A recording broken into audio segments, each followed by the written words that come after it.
ঘটনা বর্ণনা করেছেন। তার মা মায়া ইসলাম শহীদ হয়েছেন এবং তার সন্তান ৬ বছর বয়সী বাসিত খান মুসা, তার মাথায় গুলি লেগে গুলিটা একদিক দিয়ে লেগে অন্য দিক থেকে বের হয়ে যায়।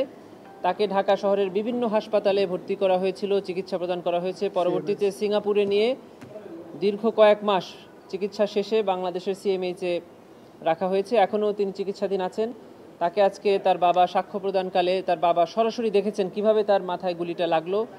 গুলির ক্ষতস্থান চেপে ধরে নিয়ে দৌড়িয়ে তিনি হাসপাতালে গেলেন।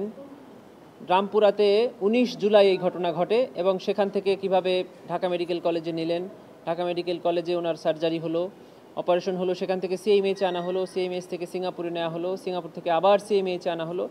এই চিকিৎসার বড় বর্ণনা উনি দিয়েছেন। এর মধ্যেই তার মাকে ঢাকা মেডিকেল কলেজে আনা হলো, সেখানেই তার মা মৃত্যুবরণ করলেন। মাকে দাফন করা হলো গ্রামে মির্জাপুরে গিয়ে, সেখানে তিনি যেতে পারলেন না, কারণ একদিকে তার মা একটা হাসপাতালে ভর্তি, অন্যদিকে তার সন্তান আইসিইউতে ভর্তি। এরকম সিচুয়েশনে কি হয় একটা সন্তান বা একজন বাবার, সেই বর্ণনা উনি আদালতে দিয়েছেন। আদালত এই গুলিবিদ্ধ সন্তানকে দেখেছেন, সন্তানের ক্ষতস্থান দেখেছেন এবং কিভাবে সে গুলিবিদ্ধ হয়েছিল সে সম্পর্কে আদালত জেনেছেন এবং সেটিকে এভিডেন্সেও নিয়ে এসছেন।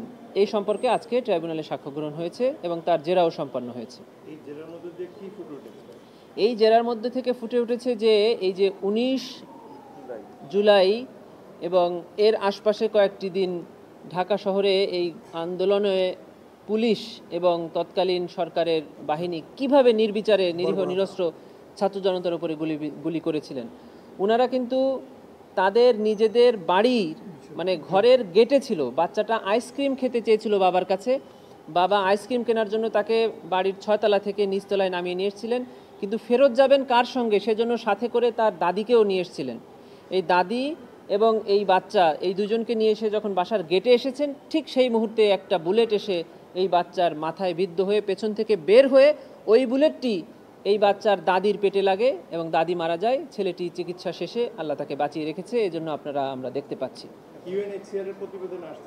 অবশ্যই আপনারা দেখেছেন যে পিয়া গোপ নামে একজন 4 বছর বয়সী শিশু, রিয়া গোপ নামে 4 বছর বয়সী একজন শিশু গুলিবিদ্ধ হয়ে মারা গিয়েছেন এবং এই 6 বছর বয়সী মুসা খান সেও গুলিবিদ্ধ হয়েছে। অতএব ইউএন রিপোর্ট এবং আমরা ট্রাইব্যুনালে তদন্ত শেষে যে রিপোর্ট দিয়েছি এবং বাংলাদেশের পত্রপত্রিকা সহ সারা দেশে জুলাই গণঅভ্যুত্থানের যে রিপোর্ট এসেছে সেই রিপোর্টের সত্যতাই আজকে এই সাক্ষীর মাধ্যমে প্রস্ফুটিত।